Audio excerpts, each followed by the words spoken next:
el nuevo pacto es superior, ¿no? En realidad todo el Nuevo Testamento, todo el libro de Hebreos está hablando de la superioridad del nuevo pacto, ¿no? Con respecto al antiguo pacto, que es el pacto de la ley.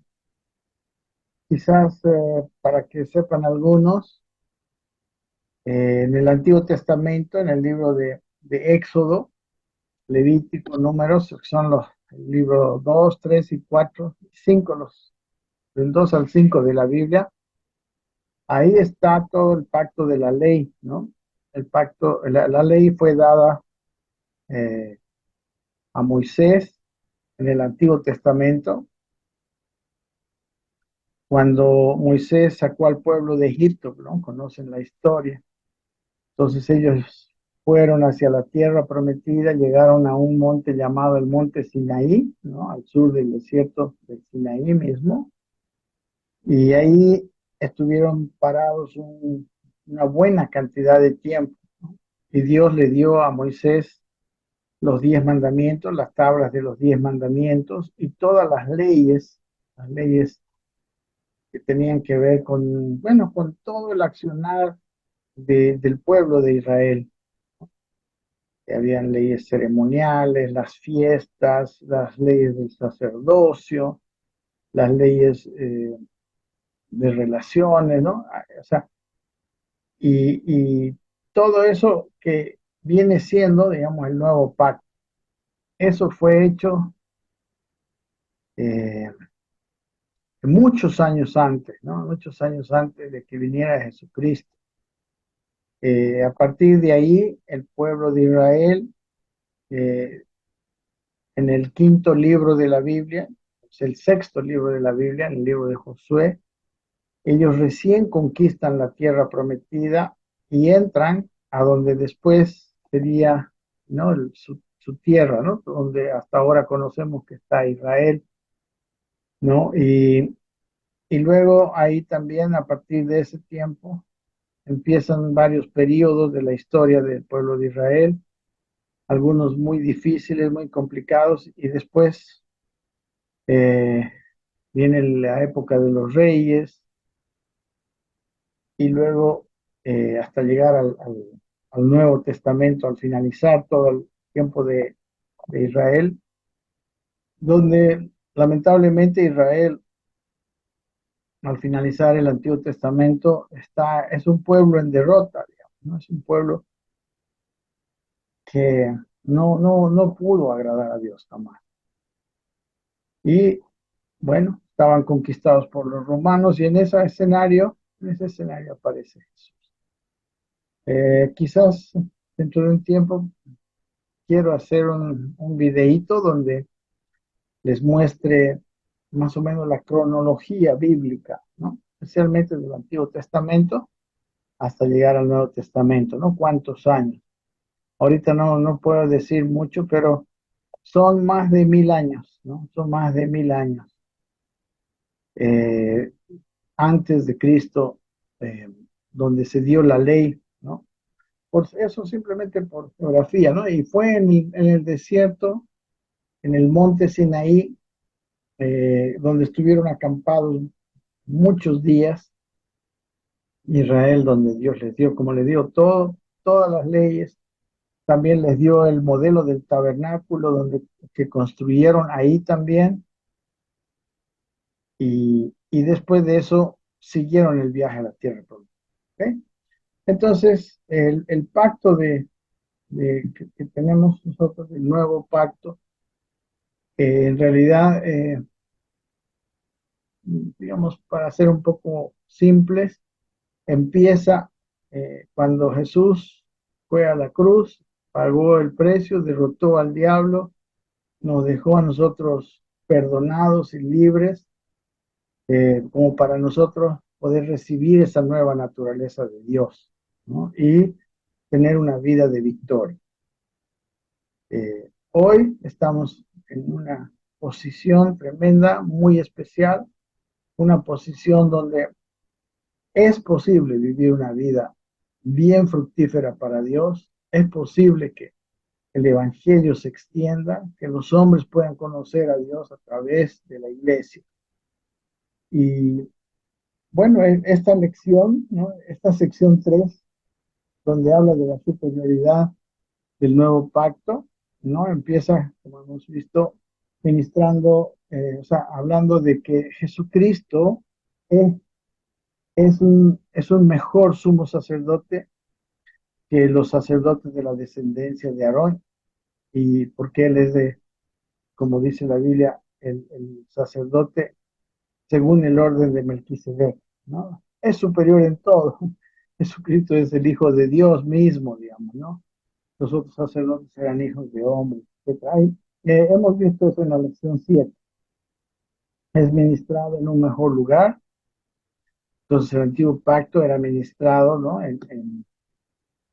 Podemos decir, primero en el tabernáculo, eh, cuando llegaron a la tierra prometida, todavía tenían el tabernáculo, luego fue construido el templo a través de Salomón, y tenían el templo, era ministrado en el templo, ¿no? Un templo terrenal.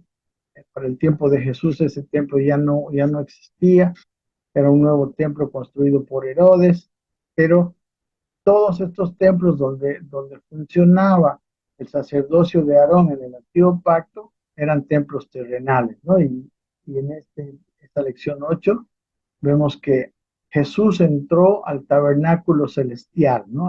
Al cielo mismo, el tabernáculo que se encuentra en el cielo mismo. Y ahora, eh, lamentablemente, quiero pedirles disculpas cuando, cuando estuvimos escuchando a Alberto, yo me olvidé grabar esa administración, ¿no? Pero bueno, ahora entramos al noveno, eh, donde dice que ahora está fundamentado en mejores promesas, ¿no? La lección 7 es ministrado por un mejor sumo sacerdote. En la lección 8 es ministrado en un mejor lugar, un lugar celestial. Y en la lección 9 está fundamentado sobre mejores promesas. ¿Ok? Vamos a compartir la pantalla para empezar a hablar acerca de, vamos a empezar a ver nuestro texto, ¿ok? E ir paso a paso tratando de explicar un poco. Dice, bueno, el poder del pacto en que vivimos, esta es la materia, ¿no? La materia número 5. Y luego en la lección 9 dice que este nuevo pacto está fundamentado en mejores promesas. Aquí tenemos Hebreos 8, capítulo 8, versículos 6 al 13. Y dice lo siguiente: pero ahora tanto mejor ministerio es el suyo, cuanto es mediador de un mejor pacto establecido sobre mejores promesas, porque si aquel primero hubiera sido sin defecto, ciertamente no se hubiera procurado lugar para el segundo, ¿no? Entonces, mejores promesas, porque el otro tenía defecto. Dice, porque reprendiéndolos dice, he aquí vienen días, dice el Señor, en que estableceré con la casa de Israel y la casa de Judá un nuevo pacto, no como el pacto que hice con sus padres el día que los tomé de la mano para sacarlos de la tierra de Egipto, porque ellos no permanecieron en mi pacto y yo me desentendí de ellos, pues lo dice el Señor. Por lo cual este es el pacto que haré con la casa de Israel después de aquellos días, dice el Señor. Pondré mis leyes en la mente de ellos y sobre su corazón las escribiré, y seré a ellos por Dios y ellos serán a mí por pueblo, y ninguno enseñará más a su prójimo ni ninguno a su hermano diciendo, conoce al Señor, porque todos me conocerán, desde el menor hasta el mayor de ellos, porque seré propicio a sus injusticias y nunca más me acordaré de sus pecados y de sus iniquidades. Y termina diciendo, al decir nuevo pacto, ha dado por viejo al primero, y lo que se da por viejo y se envejece está próximo a desaparecer, ¿no? Como vemos, mis queridos amigos, hermanos, este nuevo pacto es un pacto muy superior, y incluso está bien claro que el antiguo pacto está envejecido y estaba próximo a desaparecer. ¿no? Dice el autor a los Hebreos, y desapareció, podemos decir, al desaparecer el tabernáculo terrenal, ¿no? El templo de Herodes, que fue destruido en el año 70 por los romanos, ¿no? Porque al desaparecer ese templo, ya no se hacían los sacrificios, ya no tenían sentido muchos de los mandamientos, no podían hacerse muchas de las ceremonias sobre las que estaba fundado ese antiguo pacto. ¿Ok? Entonces, es muy triste ver que en nuestro tiempo hay mucha confusión al respecto en cuanto, de parte de las iglesias cristianas evangélicas que no tienen una claridad en cuanto a la diferenciación de los pactos. Y yo necesito conocer mi pacto. Necesito conocer, porque es como en Bolivia, yo necesito conocer las leyes bolivianas para vivir, ¿no? Entonces, la falta de conocimiento nos hace vivir cosas erradas. Ese es un gran problema. Cada vez que haya ignorancia, hay el problema de que nosotros vivimos vidas erradas. Vamos a ver, como hemos estado viendo, que está fundamentado sobre mejores promesas. Una de ellas es la promesa de la gracia de Dios, ¿no? Los versículos 7 al 9, ahorita, Hebreos 8, del 7 al 9. Amén. Vamos a mirar lo que dice el Hebreos 8, del 7 al 9. Dice así, Hebreos 8, del 7 al 9. Pues si aquel primer pacto hubiera sido sin defecto, no se hubiera buscado lugar para el segundo. Que reprochándolos, él dice, mirad, que vienen días, dice el Señor, en que estableceré un nuevo pacto con la casa de Israel y con la casa de Judá, no como el pacto que hice con sus padres el día que los tomé de la mano para sacarlos de la tierra de Egipto, porque no permanecieron en mi pacto y yo me desentendí de ellos, dice el Señor, ¿no? El problema en este caso es que este pacto dependía de que ellos permanecieran en el pacto, ¿no? En el pacto de la ley, cuando una persona cumple la ley, entonces está dentro del pacto. Cuando una persona deja de lado el cumplimiento de la ley, esa persona sale del pacto. En cambio, este pacto es un pacto de gracia donde nosotros entramos a este pacto y después de entrar en ese pacto no dependemos de nosotros mismos para permanecer en el pacto, porque ya el Señor hizo, o sea, o sea, Él mismo con su sacrificio en la cruz fue la contraparte del pacto, podríamos decir, ¿no? Entonces, este pacto es prácticamente independiente y nosotros no dependemos de nosotros, nosotros dependemos de lo que fue hecho ya en la cruz. Y esto que fue hecho ya en la cruz es algo terminado. ¿Ok? Así que dice en negrillas aquí en el capítulo 3, el nuevo pacto no depende de la fidelidad del hombre a Dios, sino de la fidelidad de las promesas de Dios al hombre. Note, dice, yo estableceré, dice el Señor, un nuevo pacto, ¿no? Esto está en el versículo 8 de Hebreos 8. Note, dice el énfasis en el tiempo futuro, primera persona singular, estableceré, o sea, yo haré, pondré, 4 veces en el versículo 10 y 7 veces en los versículos del 8 al 12. El problema del primer pacto no fue la ley, sino la naturaleza pecaminosa e incapaz de cumplir la ley que el ser humano tiene. Eso muestra que la ley puede mostrar la maldad, pero no puede cambiar el corazón pecador del hombre ni su naturaleza pecaminosa.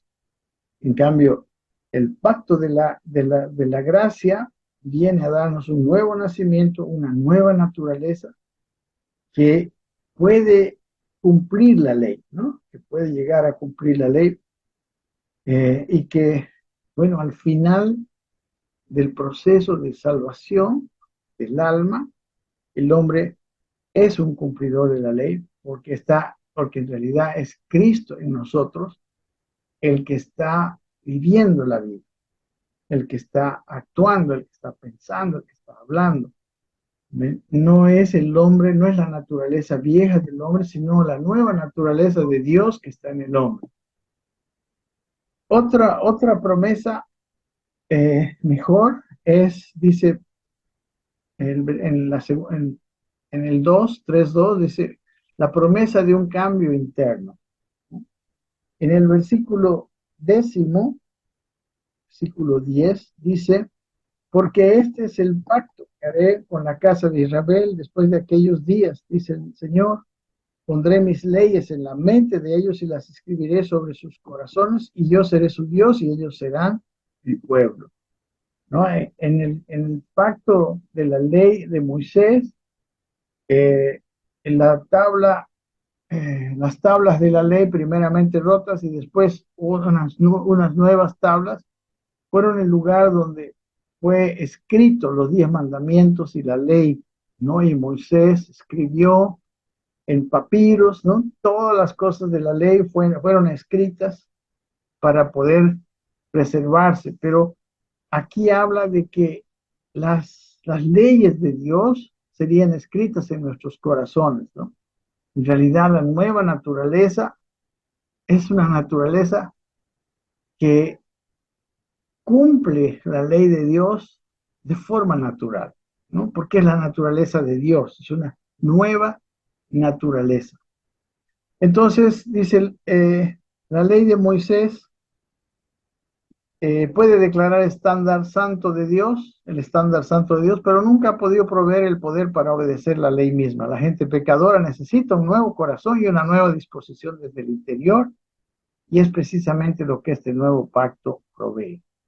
Cuando un pecador se arrepiente, recibe una nueva naturaleza interior, ¿no? Como dice segunda de Pedro 1, del 1 al 4, que dice lo siguiente, ustedes pueden ver en el Word que les mandé, dice en 2 Pedro capítulo 1, Simón Pedro, siervo y apóstol de Jesucristo, a los que han recibido una fe como la nuestra, mediante la justicia de nuestro Dios y Salvador Jesucristo, gracia y paz sean multiplicadas en el conocimiento de Dios y de nuestro Señor, pues su divino poder nos ha concedido todo cuanto concierne a la vida y a la piedad, mediante el verdadero conocimiento de aquel que nos llamó por su gloria y excelencia, ¿no? O sea, ya está la nueva naturaleza, ahora lo que está siendo transformado en nuestro conocimiento. Dice versículo 4, dice, por medio de las cuales, ¿ya?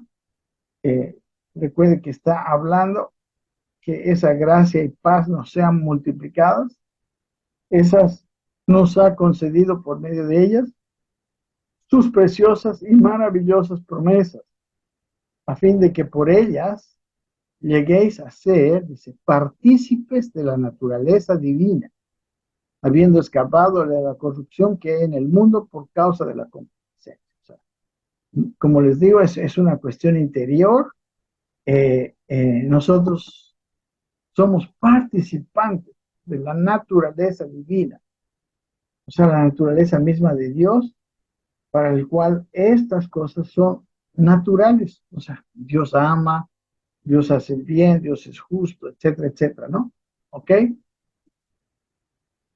Dice aquí en nuestra lección, cuando un pecador se arrepiente, recibe una nueva naturaleza interior. Esta naturaleza, somos hechos participantes de la naturaleza divina, que está en 2 Pedro. Dice, esta naturaleza hace que nosotros amemos y obedezcamos a Dios. Esta nueva naturaleza le da al individuo tanto el deseo como la dinámica de una vida piadosa. Por eso es necesario que en la mente ahora sus leyes estén claramente, ¿no? Siempre el problema es que existe lo que la Biblia llama la carne, que es un opositor, pero nosotros tenemos total capacidad de vencer la carne. Entonces, cuando la carne nosotros la bajamos, nosotros en realidad dice, la crucificamos, la dejamos eh, muerta, la dejamos sin influencia, o sea, la influencia que va a dominar nuestras vidas es la influencia de esa naturaleza divina que es de la cual hemos sido hechos partícipes. Entonces, el vivir una vida piadosa, eso es, eso va a ser una cosa fácil, ¿ok? Por eso la transformación es interior y esa es la promesa que viene con este nuevo pacto. La tercera promesa dice la promesa del perdón por todo, ¿no?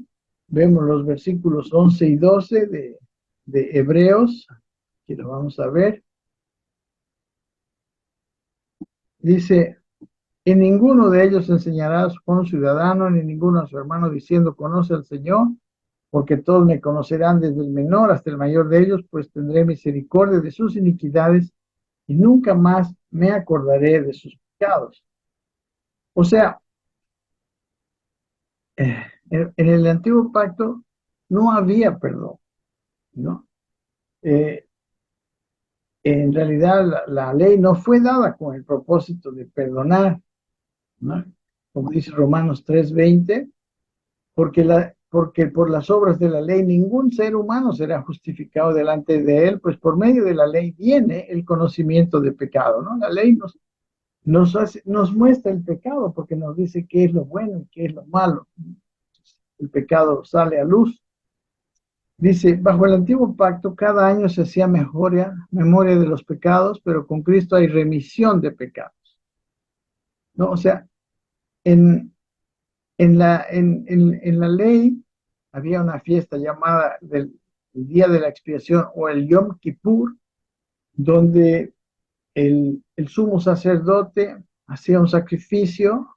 No lo quiero describir porque no es el tema, pero él, él pagaba por los pecados del pueblo, de los pecados de Israel como pueblo, y duraba un año, porque cubría esos pecados, entonces evitaba que la justicia del universo viniera a, contra ellos, ¿no?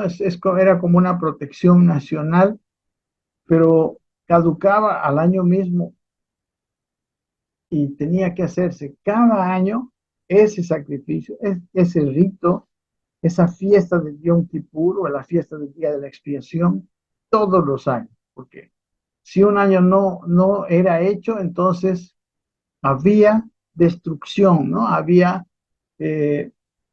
como no, el pecado no estaba cubierto, podemos decir, ¿no ven? El enemigo podía atacar al, al, al país, ¿no? Podía hacer eh, justicia, ¿no? Por los pecados del pueblo. Bien, al decir nunca más me acordaré de sus pecados, en el versículo de, bueno, en Hebreos 10:3 y 10:18 dice lo siguiente, en 10:13 dice, esperando de ahí en adelante hasta que sus enemigos sean puestos por estrado de sus pies. El 18 dice, ahora bien, donde hay perdón de estas cosas, ya no hay ofrenda por el pecado, ya no se necesita hacer esa ofrenda por el pecado, porque en Cristo no solamente fue cubierto el pecado, fue perdonado totalmente. Perdonado quiere decir que ya no hay más, ¿ok?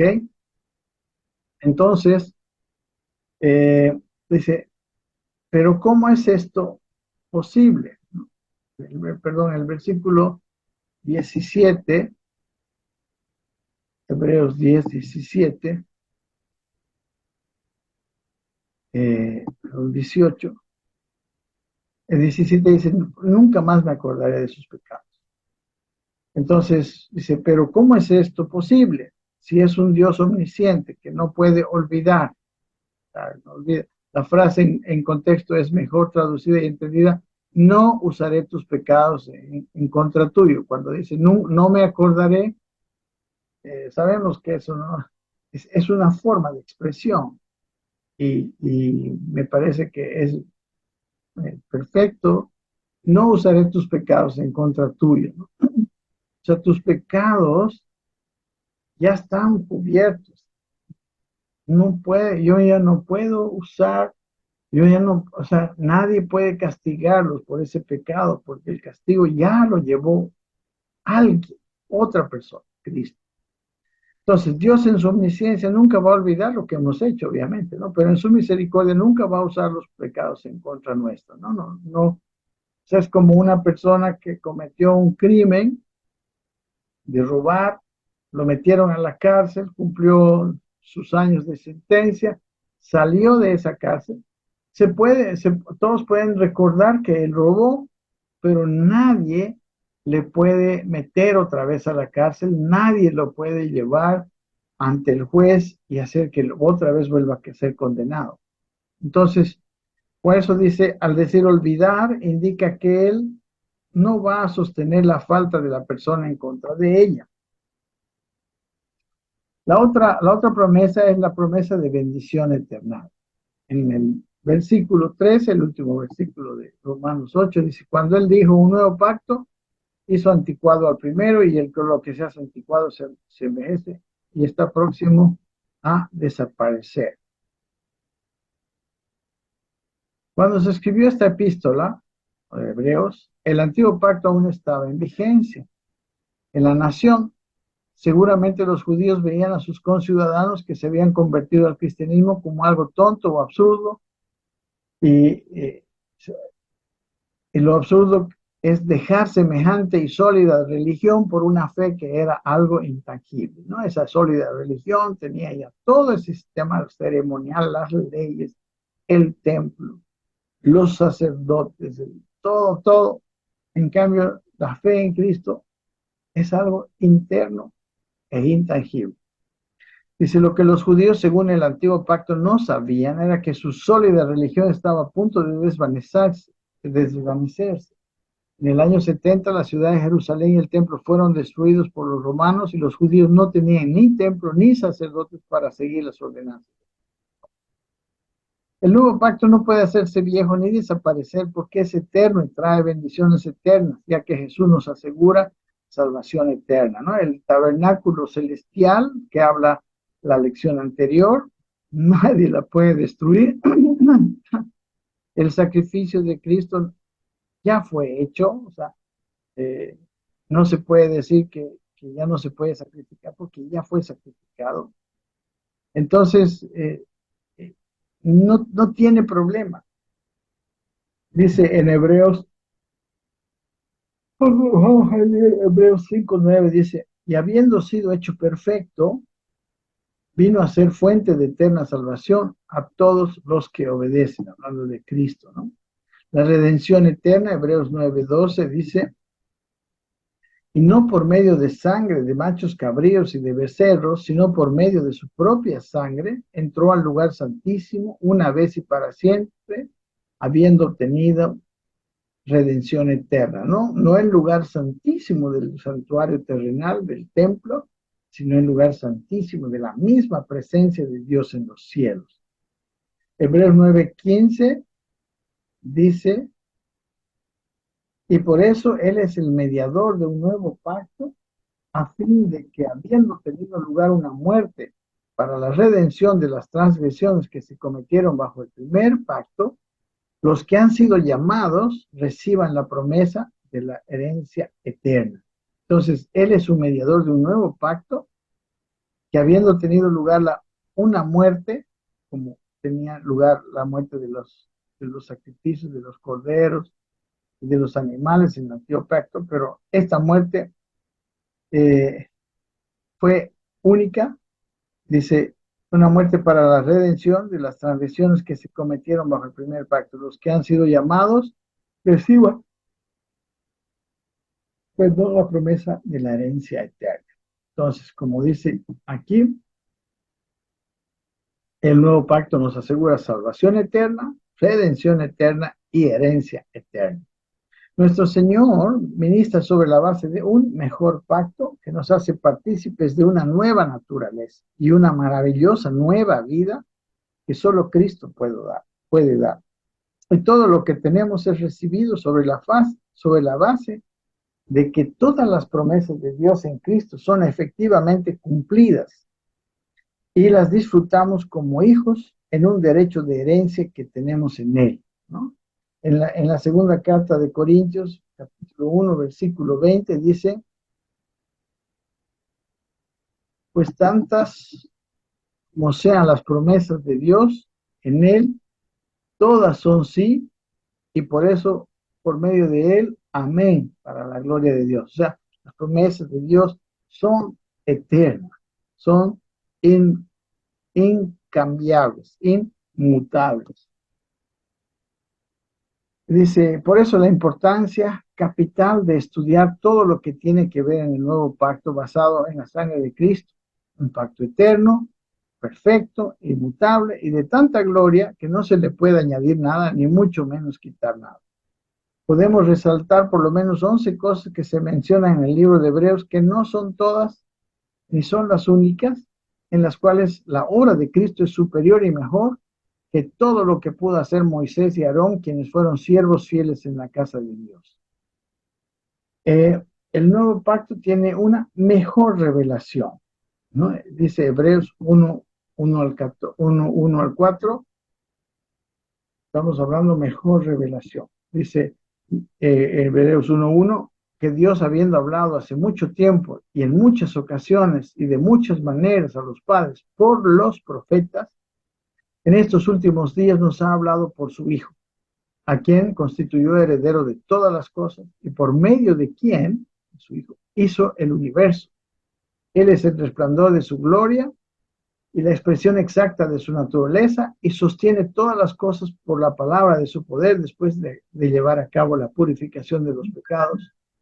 Se sentó a la diestra en la majestad en las alturas, siendo mucho mejor que los ángeles por cuanto ha heredado un nombre más excelente que ellos. Entonces aquí dice que antes Dios nos habló por los profetas, pero ahora nos habló por el Hijo, ¿no? El Hijo tiene mucha más revelación que los profetas. Los profetas recibían algunas palabras de Dios ocasionalmente, pero el Hijo, el Hijo es el que tiene toda la palabra de Dios y Dios nos habla por medio del Hijo. Punto 2, mejores cosas, dice Hebreos 6:9. Pero en cuanto a vosotros, les dice a los hebreos, amados, aunque hablemos de esta manera, estamos persuadidos de las cosas que son mejores y que pertenecen a la salvación, ¿no? Todo lo que está en el nuevo pacto es mejor, es como hemos estado viendo, eterno, es interno, etc. También dice que tenemos una mejor esperanza en este nuevo pacto. Hebreos 7:19 dice, pues nada hizo perfecto, pues la ley nada hizo perfecto, y se introduce una mejor esperanza mediante la cual nos acercamos a Dios.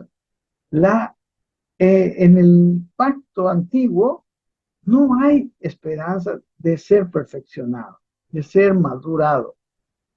En el nuevo pacto hay una mejor esperanza, ¿no? De hecho, el nuevo pacto dice Cristo en vosotros, la esperanza de gloria. O sea, hay una gran esperanza de ser perfeccionados. Luego es un mejor sacerdocio, que como hemos visto anteriormente, dice el Hebreos 7:20, por cuanto no fue sin juramento, pues en verdad ellos llegaron a ser sacerdotes, hablando de los sacerdotes terrenales, sí, sin juramento, pero él por un juramento que le dijo, el Señor ha jurado y no cambiará, tú eres sacerdote para siempre, ¿no? Y hemos visto en el Salmo, según el orden de Melquisedec. Entonces, el sacerdocio es mejor. Versículo 22 dice, por eso Jesús ha venido a ser fiador de un mejor pacto. Los sacerdotes anteriores eran más numerosos porque la muerte les impedía continuar, ¿no?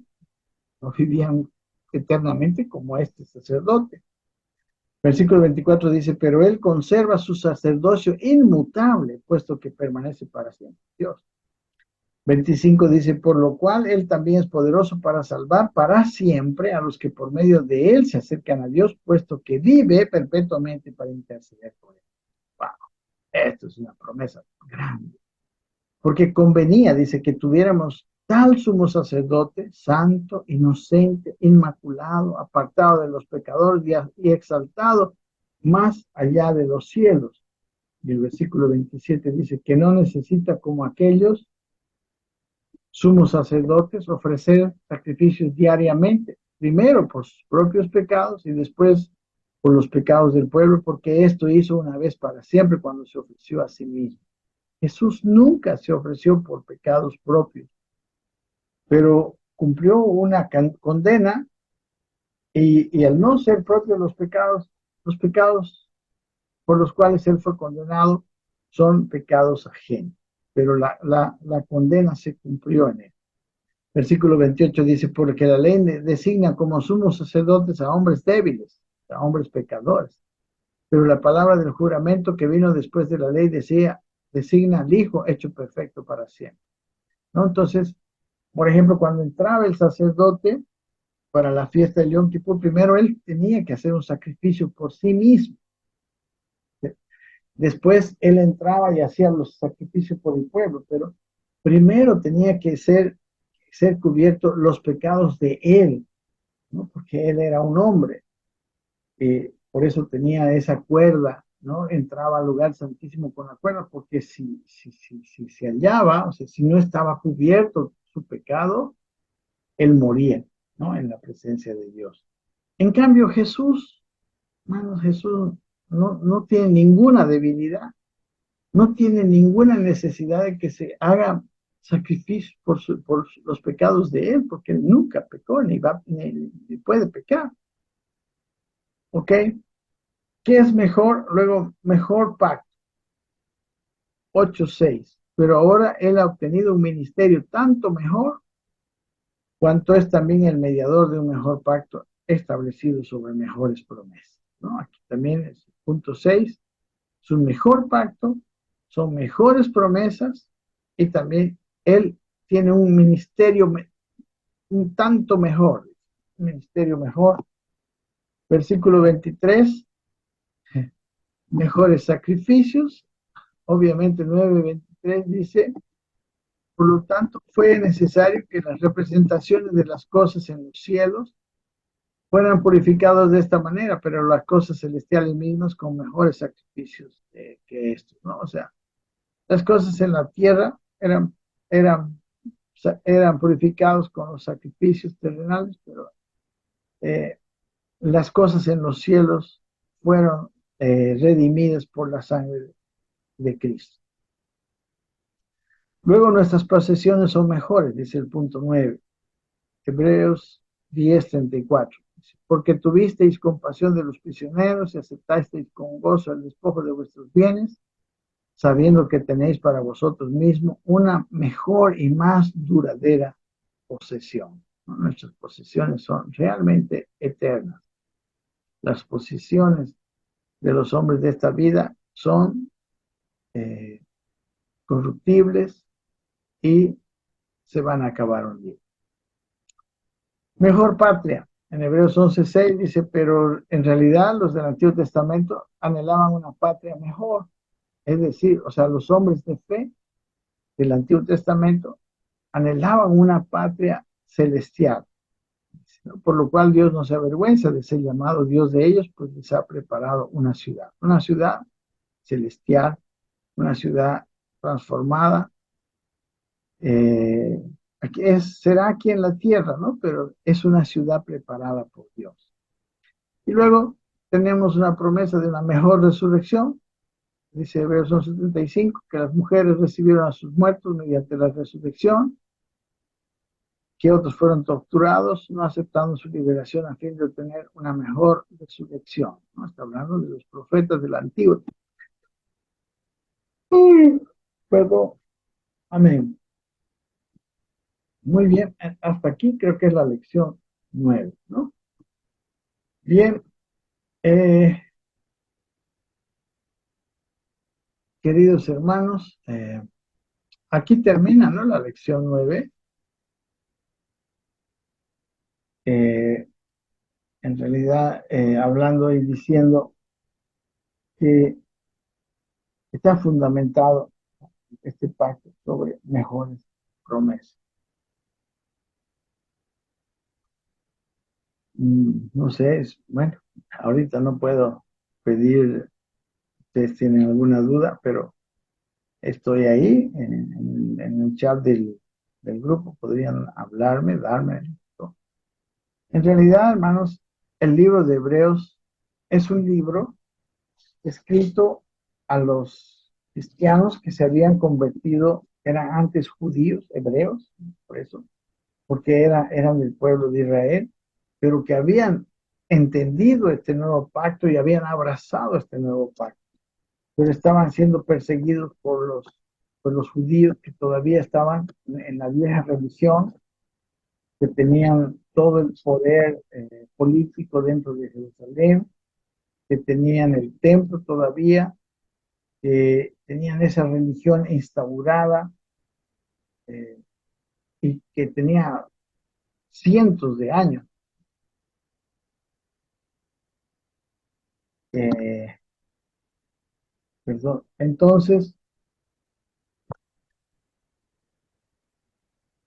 estos cristianos que habían salido de ese judaísmo estaban viviendo una persecución de sus propios hermanos, estaban siendo despojados de sus posesiones, de sus herencias, porque un judío que se hacía cristiano era desheredado, era excluido de la familia, ¿no? Y por lo tanto también de toda herencia familiar, y, y ellos estaban sufriendo una persecución muy difícil y por lo tanto estaban siendo tentados a regresar al judaísmo. Entonces el autor a los hebreos les habla de cómo este nuevo pacto es mucho mejor, en todo sentido. Lo que hasta aquí hemos visto es bastante, pero si usted lee todo el libro de Hebreos es muy interesante, ¿no?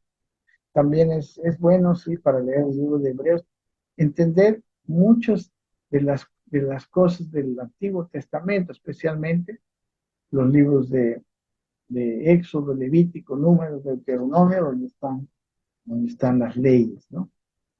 ¿Ok? Pero es suficiente entender que el autor a los hebreos les está diciendo, este pacto es demasiado mejor.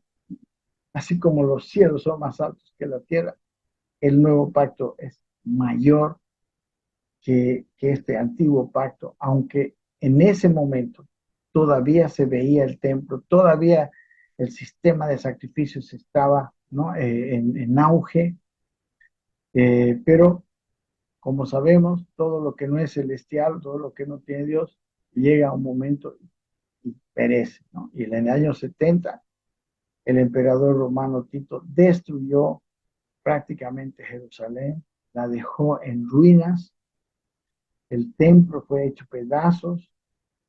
Se dice que lo único que quedó fue el muro de los lamentos, que hasta hoy se dice que queda, y que muchos dicen que ni siquiera eso quedó, que eso fue construido después.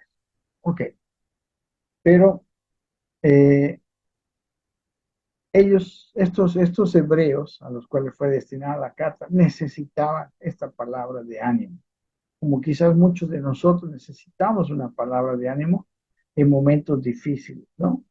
En momentos de que hay tentaciones para volvernos atrás, para dejar al Señor, para dejar o